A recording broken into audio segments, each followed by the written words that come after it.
J'ai la chance incroyable d'avoir effectué 10 000 km au volant de ma BMW M3 Touring. Et aujourd'hui, j'ai envie de vous partager l'expérience d'être propriétaire, de rouler cette voiture en daily. Je l'utilise tous les jours. Il y a bien sûr énormément de positifs. Il y a des côtés un peu moins positifs aussi. Et aujourd'hui, je vais vous parler des modifications que j'ai fait à ma M3 Touring. Et je vais surtout vous donner la réalité d'être propriétaire d'une BMW M3 Touring.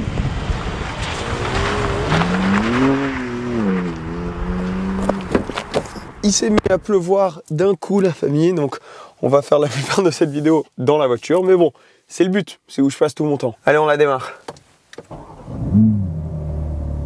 Comme vous l'entendez peut-être, je n'ai pas changé l'échappement sur cette voiture. Je l'ai laissé standard. Pourquoi? Je vous entends demander déjà. C'était pour garder la garantie et parce qu'il y a le pot d'échappement Akrapovic qui est dispo, mais ça coûte vers 8 000 € francs suisses. C'est à peu près pareil maintenant. Alors, qu'est-ce que j'ai appris au bout de 10 000 km au volant de cette M3 Touring? Je l'ai reçu début d'année, fin janvier, début février, il me semble. Donc, c'était une des premières livrées. Et franchement, j'ai tellement adoré mes 10 000 km au volant de cette voiture. Commençons avec les quelques négatifs que j'ai pu trouver au cours de mon année avec la M3 Touring. Première chose, alors c'est moitié négatif, moitié positif, c'est les sièges baquets. C'est une des choses qu'on me demande le plus. Seb, j'ai vu que tu as commandé la M3 Touring avec des sièges baquets.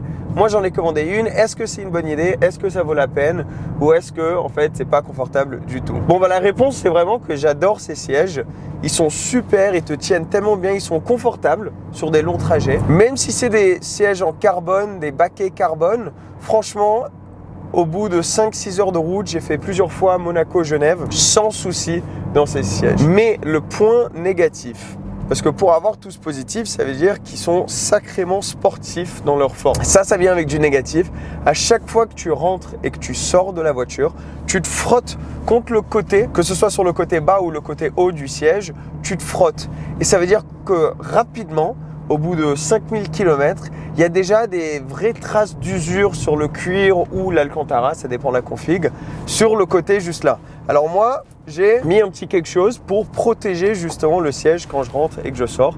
Mais bon, du coup, c'est dommage d'avoir un siège super beau comme celui-ci, mais ensuite devoir le recouvrir pour que ce soit pas trop moche. Et c'est aussi dommage que tu dépenses autant pour avoir des sièges aussi beaux, mais qu'au bout de 5000 km, ils sont un peu ruinés par des traces d'usure. C'est aussi pas très facile de rentrer et de sortir, honnêtement. Bon, moi je suis pas très grand, j'ai 26 ans, ça va. J'arrive à rentrer et sortir sans trop de difficultés. Mais c'est vrai que dès que j'ai des amis ou des personnes un peu plus âgées ou quoi qui doivent rentrer dans la voiture, c'est un peu galère. Donc, c'est pas pour tout le monde ces sièges. La famille, ça c'est la beauté de la M3 Touring, regarde. C'est incroyable. T'es dans une voiture familiale. Mais dès que tu le souhaites, tu peux tellement t'amuser. C'est un délire. Putain, je me suis dit, Seb, commence avec les négatifs, ne parle pas que des positifs dans la M3 Touring, parce qu'il faut que tu aies une vidéo professionnelle, où vraiment tu donnes un avis, où tu parles des deux côtés, pas juste « Ah, c'est la meilleure voiture du monde », etc. Ça commence bien. Alors Seb, réfléchis, qu'est-ce qu'il y a d'autre que tu ne kiffes pas trop dans cette voiture? Je me suis mis en mode M2, donc je suis en propulsion. Et ça, on va en parler dans les positifs plus tard. Mais une chose que tu remarques, et j'ai beaucoup de chance en faisant des vidéos sur YouTube, de pouvoir conduire plusieurs voitures sans beaucoup de délai entre les expériences. Donc de pouvoir comparer les sensations dans plusieurs voitures différentes. Une des choses que je remarque quand je me remets dans cette voiture, c'est au niveau de la direction. Donc la direction est très bien, c'est pas que c'est une direction terrible, mais elle te donne pas autant de sensations que tu aimerais avoir. Donc par exemple, juste avant cette voiture, j'avais une Porsche 911 Turbo S, et les toutes dernières Porsche, les 992 par exemple, elles ont aussi une direction électronique. Et du coup, franchement, je trouve qu'il y a beaucoup plus de sensations. Elles communiquent, les Porsche, beaucoup mieux que celle-ci, que le système qu'il y a dans cette M3. C'est pas terrible parce qu'au quotidien, tu le remarques pas tant que ça. Mais quand tu sors la voiture et tu as envie de t'amuser avec, tu vois, tu commences à glisser un petit peu, faire des trucs comme ça, tu as vraiment envie qu'elle te communique d'une manière très précise exactement ce qui est en train de se passer. Et je t'avoue que quand tu sors d'une Porsche ou d'une voiture comme ça, des fois, ça laisse un petit peu à désirer, juste en termes de la direction. Mais c'est un peu sec, il n'y a pas beaucoup de caractère dans la direction, quoi. Elle va exactement où tu as envie de l'envoyer, elle fait tout ça, c'est pas terrible. C'est juste pas aussi communicatif que j'aimerais. Et en conduisant d'autres voitures, tu remarques que c'est pas juste le fait que ce soit une direction électrique, parce qu'il y a d'autres constructeurs qui arrivent à rendre un système comme celui-ci un peu plus communicatif.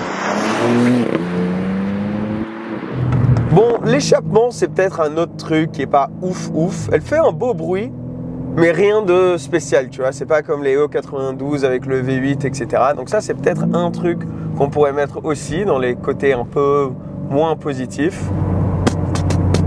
Il n'y a pas beaucoup de trucs, hein. J'essaie de réfléchir. Les sièges. À l'arrière, c'est un peu claustrophobe. Je t'avoue que, et on en a déjà parlé dans d'autres vidéos, le fait que dans la M3 Touring, il n'y ait pas de toit ouvrant, il n'y a même pas l'option d'avoir un toit ouvrant, je ne comprends pas. On va faire demi-tour ici. Parce que dans la série 3 Touring standard, il y a le toit ouvrant. Et dans celle-ci, non, c'est pas une option. Et il n'y a pas non plus le toit carbone, comme dans les autres M3 ou dans la M4 ou tout ça. Tu as l'option du toit carbone. Dans la Touring, il n'y a pas cette option. Tu as beaucoup de place, mais quand tu as les vitres teintées arrière, comme j'ai moi, je t'avoue que ça fait un peu claustro peut-être. Mais bon, franchement, c'est pas vraiment un truc très grave non plus, hein. On a essayé de trouver une solution, nous, en mettant un ciel étoilé. J'en ai fait toute une vidéo là-dessus. Comme ça anime un petit peu les places arrière pour les passagers arrière. Une chose que j'ai remarqué en roulant, qui est un peu chiante, c'est le rayon de braquage. Je m'entends parler là sur la M3 Touring en disant il y a ci et ça, c'est un problème.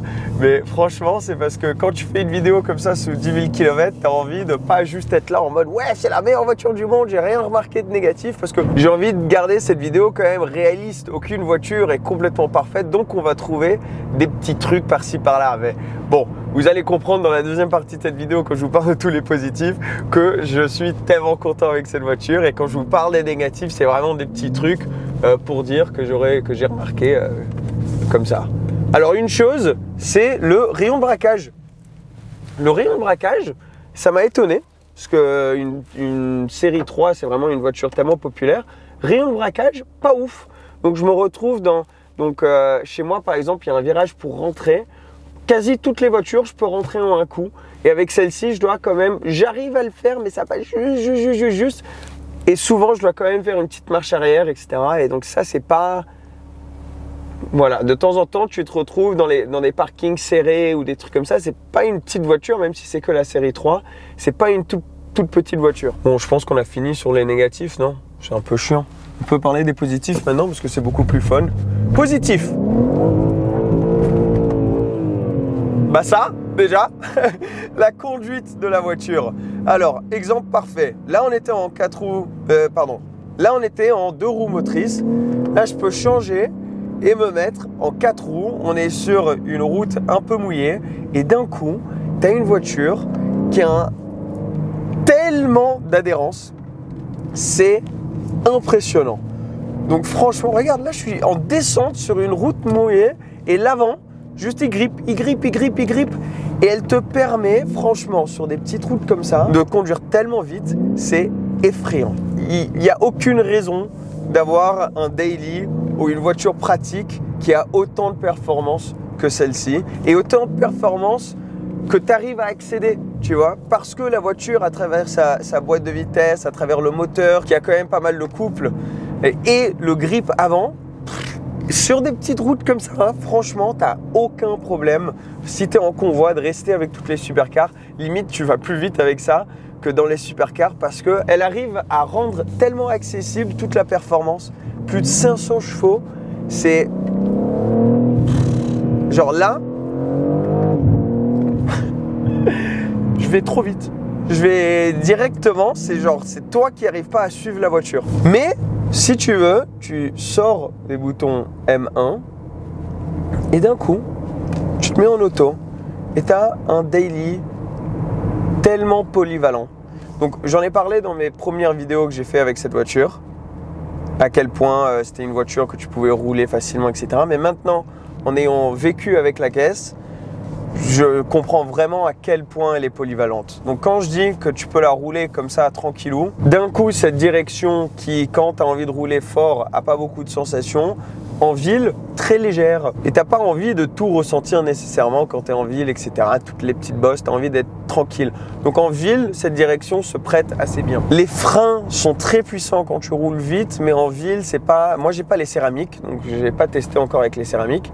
Mais avec les disques en acier comme ça, en tout cas, ils sont très communicatifs et faciles à prédire. La pédale de frein te communique bien ce qui se passe, donc tu te retrouves pas, tu vois, à te prendre des chocs comme ça. Je suis très content d'avoir pris le pack cuir étendu parce que ça te donne vraiment une sensation de luxe à travers toute la cabine dans cette voiture. Tu as du cuir de partout, des surpiqûres et tout a vraiment une sensation de qualité. Tout ce que tu touches est qualité. Le système audio, pareil, j'ai pris l'option Harman Kardon, je sais que jamais comment le dire. Et le système audio est fou. Genre franchement, c'est un des meilleurs que j'ai entendu. Le nouveau système multimédia de chez BM marche très très bien aussi. Le CarPlay qui marche sans faute. Et même par exemple l'application BMW, j'utilise beaucoup, où tu peux allumer le chauffage avant que tu arrives à la voiture. Quand je pars de chez moi, je mets le chauffage et comme ça quand j'arrive, la voiture elle est déjà chaude. Ou la clim l'été. Et ça, c'est des trucs qui te semblent cons, mais qui en vrai au quotidien sont vraiment très agréables. Même de pouvoir vérifier, et je sais qu'il y a plein de voitures qui font ça, donc ça c'est pas spécifique à la M3 Touring, mais moi c'est la première fois que je l'ai eu. Donc je vous donne mon expérience au volant de la M3 Touring. Mais même par exemple pouvoir vérifier combien j'ai de plein dans la voiture avant d'aller rouler. Donc des fois tu sais, tu es à la bourre, tu te dis ah putain, est-ce que j'ai le plein ou est-ce que je vais devoir aller faire le plein là? Et sur l'application je peux vérifier. Donc elle a tous les derniers gadgets comme ça qui au quotidien rendent cette voiture vraiment super agréable. Après bien sûr il y a le côté pratique. Il y a le côté de pouvoir prendre 3 personnes avec 3 vraies places derrière. C'est pas des petites places qui font genre, c'est des vraies places. J'ai des amis qui font presque 2 mètres qui se sont mis derrière sans problème. Tu peux aussi mettre plein de valises. Donc pour tous les allers-retours que j'ai fait Monaco-Genève, franchement à chaque fois ça m'étonnait à quel point j'arrivais à mettre beaucoup de valises. Le coffre, il est grand, il est haut, il est profond. Tu peux baisser les sièges arrière sans problème. Moi, je fais du vélo, je peux mettre le vélo derrière sans souci, super facilement, pas besoin d'enlever le pneu avant. Il y a aussi des petits compartiments dans le coffre où moi je mets genre un parapluie, une petite veste et tu peux cacher tout ça, des produits de lavage pour la voiture et tu peux cacher tout ça pour que tu n'aies pas genre un sac qui se balade tout le temps dans le coffre. Si tu es comme moi et que tu es un peu maniaque, ce genre de truc c'est vraiment cool et j'y avais pas pensé et je t'avoue que je kiffe ça dans cette voiture et c'est une des choses qui me donne, je sais pas pourquoi, ça me donne tellement de plaisir le fait que j'ai tout ce qu'il me faut d'essentiel au cas où dans le coffre de la voiture, mais j'ai pas besoin de les voir. S'il pleut, pas de souci, j'ai un parapluie derrière. S'il fait plus froid que je pensais, pas de souci, j'ai une veste. Besoin de nettoyer la voiture, j'ai les produits. Mais tout ça sans prendre de la place dans la caisse. Quand j'avais la Porsche 911 par exemple, tu ouvrais le coffre et limite tous ces trucs là que j'avais juste au cas où prenaient quasi tout le coffre. Mais bon, c'est 2 voitures complètement incomparables. Niveau consommation, ça va. Enfin, ça va. C'est pas ouf, tu vois, pour un daily, mais bon, après, en même temps, tu prends pas une voiture à 510 chevaux pour voilà, avoir une super consommation. Bon, je suis en moyenne quand même vers les 11 litres 5 au 100. Donc, bon, voilà, comme je vous ai dit, c'est pas ouf, c'est pas terrible. Donc, quand tu es sur l'autoroute, tu peux être aux alentours des 10 litres, mais en conso moyenne, tu es vers les 11 litres. Un autre point positif, moi, j'adore le look de la M3 Touring. C'est vraiment pour un daily d'avoir une voiture qui te donne envie à chaque fois que tu la gares de te retourner et la regarder et prendre une photo. C'est exceptionnel. Et cette voiture fait vraiment ça. Genre à chaque fois que je reviens vers la voiture dans un parking ou quoi, je la regarde et je me dis, pouah, ils ont vraiment réussi le design de cette caisse. Surtout de l'arrière, je la trouve juste ouf. Et c'est vraiment la voiture ultime où moi je peux être avec ma copine et toutes ses amies derrière, tranquille, on roule, c'est comme si c'était une voiture normale, on met la musique à fond, c'est tranquillou. Et après moi, quand j'ai mes potes qui rentrent, on se met en petit launch control, on se met en 2 roues motrices, on fait des drifts et c'est un animal la caisse. Donc c'est vraiment la voiture, pour moi, je sais que c'est un extrême, c'est une voiture quand même qui coûte extrêmement cher et je vais faire une vidéo sur tout ce que m'a coûté cette voiture, même avec la décote, etc., etc. On va parler de tous les frais de cette voiture, les vrais coûts de la BMW M3 Touring, ça c'est une vidéo qui va arriver. Mais c'est une voiture qui, oui, elle coûte très cher, mais aussi elle fait plein de choses. Elle prend le rôle de beaucoup de voitures et il y a très peu de voitures qui font autant de choses aussi bien que cette M3 Touring. Alors j'ai quand même changé, pas grand chose, j'ai changé 2-3 trucs et vous en êtes déjà au courant. Si tu es abonné à cette chaîne, tu aurais déjà vu un peu toutes les modifications qu'on a vues dessus. Et si tu n'es pas abonné, bon, c'est le moment, pourquoi pas, c'est juste en dessous, tu cliques le bouton. Alors, premier truc que j'ai fait, c'est le PPF sur la voiture. Donc, un film protecteur, c'est comme un covering transparent qui protège la peinture. Alors moi, j'ai choisi de le faire dans une finition satinisé.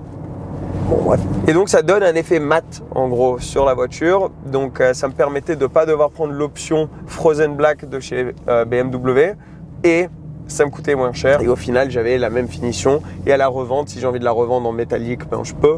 Et si j'ai envie de la revendre en mat, je peux. Et aussi on l'a fait quand la voiture avait 0 km. Donc la voiture est complètement neuve en dessous, la peinture est complètement neuve. Même si quelqu'un m'a mis un coup de clé, vous avez peut-être vu cette vidéo, le PPF a bien servi à ce moment-là et a complètement protégé la peinture. J'ai vu pas mal de commentaires d'ailleurs qui étaient en mode « Ah, je suis sûr que c'était un truc planifié pour pouvoir faire la pub pour la société qui a fait le PPF. » Mais pas du tout. Genre, je comprends pas ce qui serait l'utilité de faire ça à la voiture. Je l'avais eu depuis 2 jours et j'ai dû la renvoyer au truc. Ils ont dû la garder pour refaire. Genre, le dernier truc dont tu as envie quand tu as une nouvelle voiture, c'est de devoir la renvoyer et pas pouvoir la rouler encore pendant 2-3 semaines ou je me souviens plus combien c'était. Et donc c'était vraiment chiant toute cette histoire, mais bon, on a trouvé la solution. Et même ça, enfin, tu as juste envie de donner ton retour sur une expérience ou un produit qui, ok, c'est cool qu'un produit a été bon et m'a sauvé d'une merde. On n'a même pas le droit de dire ça sans que ce soit « Ah, mais t'as fait une pub payée et que c'était planifié, etc. » Je vous mentirai pas comme ça juste pour faire la pub pour une société. Bref. Autre chose, les jantes, j'ai changé les jantes. Donc j'ai des jantes hiver avec des pneus Pirelli dessus aussi pour cette voiture au cas où il commence à neiger là à Genève. Mais j'ai aussi décidé de prendre des jantes en or de chez HRE. J'aimais bien en fait au final le look tout noir, mais j'avais envie de tester quelque chose de nouveau. Et HRE, je discutais avec eux et ils ont été super sympas, ils m'ont envoyé les jantes.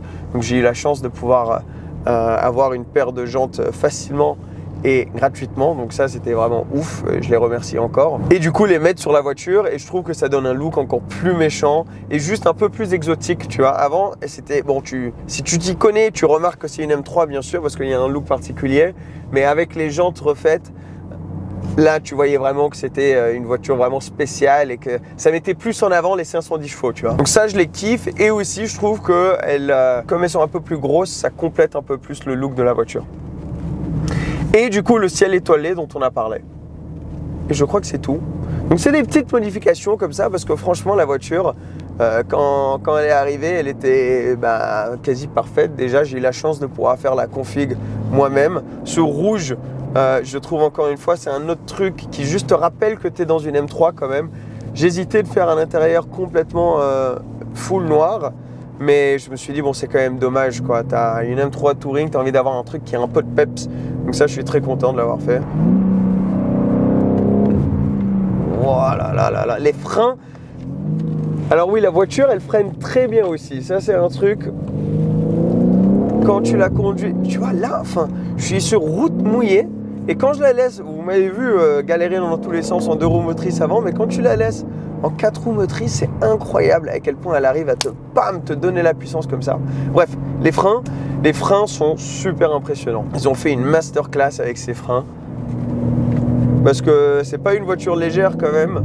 Et tu le sens pas trop ça. Elle a genre une manière de devenir plus petite autour de toi sur la route, la voiture.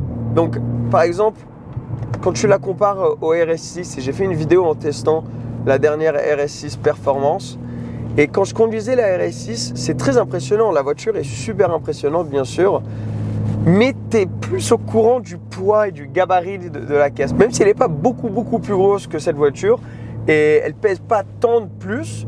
Cette M3 est une manière d'avoir ce feeling M qui est juste magique et de te transmettre une sensation de légèreté presque. Et ça, c'est vraiment le coup de magie sur cette M3 Touring, c'est que t'as pas l'impression d'être dans un gros truc, même si c'est le cas. Bon, comme vous pouvez sûrement voir, oui, 10 000 km, au bout des 10 000 km, je suis très fan de cette M3 Touring. C'est la voiture la plus complète, je pense, que j'ai eu la chance d'avoir et de rouler dans ma vie. Et si tu es en train d'en considérer une, au bout de 10 000 km, je peux te dire que c'est une très bonne idée. Les gars, je suis sur l'autoroute maintenant et il y a 2-3 trucs que j'ai réalisé que j'ai pas mis en négatif, que j'aurais dû.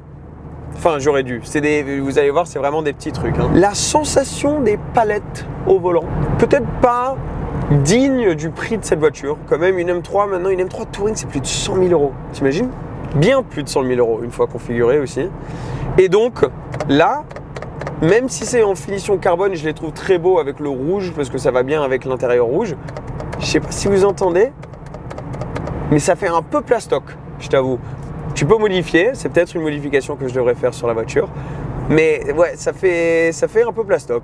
Donc, bon, un petit détail, mais je me suis dit, tu sais quoi, j'en ai pas parlé. Qui s'en fout? Moi, perso, je m'en fous un petit peu. Un autre truc, ça serait peut-être sympa d'avoir de l'Alcantara ici, sur le ciel de toit. Ici, je sais pas, mets-toi en commentaire comment on appelle ça. Je zappe là. Mais il y a beaucoup de voitures dans ces prix-là, et même pour moins cher, qui sont complètement en Alcantara, tandis que là, c'est la finition que tu trouves dans toute série 3. Donc bon, oui, peut-être que ça serait sympa d'avoir, peut-être en option, peut-être pas standard, mais en option, de pouvoir avoir tout en Alcantara. Ça serait sympathique aussi. Bon, c'est des petits trucs, perso, moi je m'en fous complètement. Ce qui m'importe plus, c'est toutes les autres choses dont on vient de parler dans cette vidéo, qui rendent cette voiture vraiment unique dans sa polyvalence. Il n'y a pas de scénario dans lequel elle est inconfortable. Elle fait tout. Donc si tu regardes cette vidéo parce que tu es en train de considérer une série 3, une M3, mais même une série 3, parce que beaucoup des choses, surtout au niveau du côté pratique de ce que je viens de vous raconter, c'est aussi pareil dans toutes les séries 3, c'est pas exclusif à la M3. Donc ouais, si tu es en train de considérer une M3 et tu regardes cette vidéo pour ça, franchement tu peux y aller les yeux fermés.